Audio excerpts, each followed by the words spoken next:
دوسرا سموئیل اور اس کا 21واں باب جو 22 آیات پر مشتمل ہے۔ اور داؤد کے ایام میں پے در پے 3 سال کال پڑا، اور داؤد نے خداوند سے دریافت کیا۔ خداوند نے فرمایا کہ یہ ساؤل اور اس کے خون ریز گھرانے کے سبب سے ہے، کیونکہ اس نے جبونیوں کو قتل کیا۔ تب بادشاہ نے جبونیوں کو بلا کر ان سے بات کی۔ یہ جبونی بنی اسرائیل میں سے نہیں بلکہ بچے ہوئے اموریوں میں سے تھے، اور بنی اسرائیل نے ان سے قسم کھائی تھی، اور ساؤل نے بنی اسرائیل اور بنی یہودا کی خاطر اپنی گرم جوشی میں ان کو قتل کر ڈالنا چاہا تھا۔ سو داؤد نے جبونیوں سے کہا، میں تمہارے لیے کیا کروں اور میں کس چیز سے کفارہ دوں تاکہ تم خداوند کی میراث کو دعا دو؟ جبونیوں نے اس سے کہا کہ ہمارے اور ساؤل یا اس کے گھرانے کے درمیان چاندی یا سونے کا کوئی معاملہ نہیں، اور نہ ہم کو یہ اختیار ہے کہ ہم اسرائیل کے کسی مرد کو جان سے ماریں۔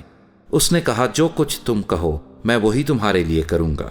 انہوں نے بادشاہ کو جواب دیا کہ جس شخص نے ہمارا ناس کیا اور ہمارے خلاف ایسی تدبیر نکالی کہ ہم نابود کیے جائیں اور اسرائیل کی کسی مملکت میں باقی نہ رہیں، اسی کے بیٹوں میں سے 7 آدمی ہمارے حوالے کر دیے جائیں، اور ہم ان کو خداوند کے لیے خداوند کے چنے ہوئے ساؤل کے جبہ میں لٹکا دیں گے۔ بادشاہ نے کہا، میں دے دوں گا۔ لیکن بادشاہ نے مفیبوست بن یونتن بن ساؤل کو خداوند کی قسم کے سبب سے جو ان کے یعنی داؤد اور ساؤل کے بیٹے یونتن کے درمیان ہوئی تھی بچا رکھا۔ پر بادشاہ نے ایا کی بیٹی رسفا کے دونوں بیٹوں ارمونی اور مفیبوست کو جو ساؤل سے ہوئے تھے، اور ساؤل کی بیٹی میکل کے 5 بیٹوں کو جو برزیلی مہولاتی کے بیٹے ادرییل سے ہوئے تھے لے کر ان کو جبونیوں کے حوالے کیا، اور انہوں نے ان کو پہاڑ پر خداوند کے حضور لٹکا دیا۔ سو وہ 7 ایک ساتھ مرے۔ یہ سب فصل کاٹنے کے ایام میں یعنی جو کی فصل کے شروع کے دنوں میں مارے گئے۔ تب ایا کی بیٹی رسفا نے ٹاٹ لیا اور فصل کے شروع سے اس کو اپنے لیے چٹان پر بچھائے رہی جب تک کہ آسمان سے ان پر بارش نہ ہوئی، اور اس نے نہ تو دن کے وقت ہوا کے پرندوں کو اور نہ رات کے وقت جنگلی درندوں کو ان پر آنے دیا۔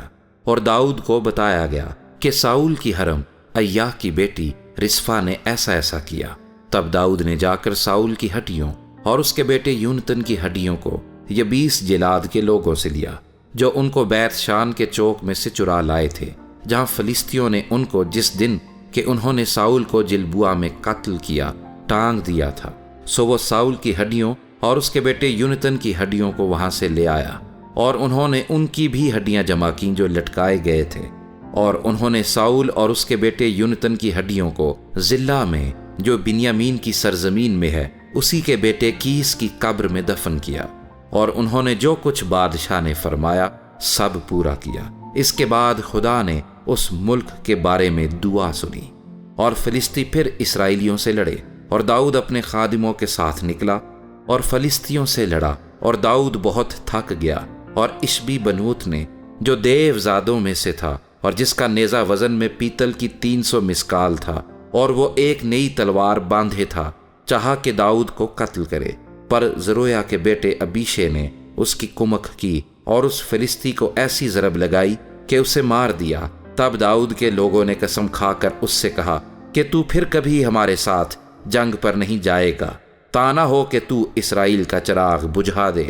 اس کے بعد فلسطینیوں کے ساتھ پھر جوب میں لڑائی ہوئی۔ تب حساتی سبکی نے صف کو جو دیو زادوں میں سے تھا قتل کیا، اور پھر فلسطینیوں سے جوب میں ایک اور لڑائی ہوئی۔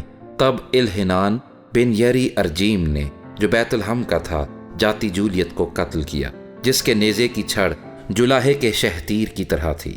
پھر جات میں لڑائی ہوئی، اور وہاں ایک بڑا قد آور شخص تھا، اس کے دونوں ہاتھوں اور دونوں پاؤں میں 6 انگلیاں تھیں، جو سب کی سب گنتی میں 24 تھیں، اور یہ بھی اس دیو سے پیدا ہوا تھا۔ جب اس نے اسرائیلیوں کی فضیحت کی تو داؤد کے بھائی سمیئی کے بیٹے یونتن نے اسے قتل کیا۔ یہ چاروں اس دیو سے جات میں پیدا ہوئے تھے، اور وہ داؤد کے ہاتھ سے اور اس کے خادموں کے ہاتھ سے مارے گئے۔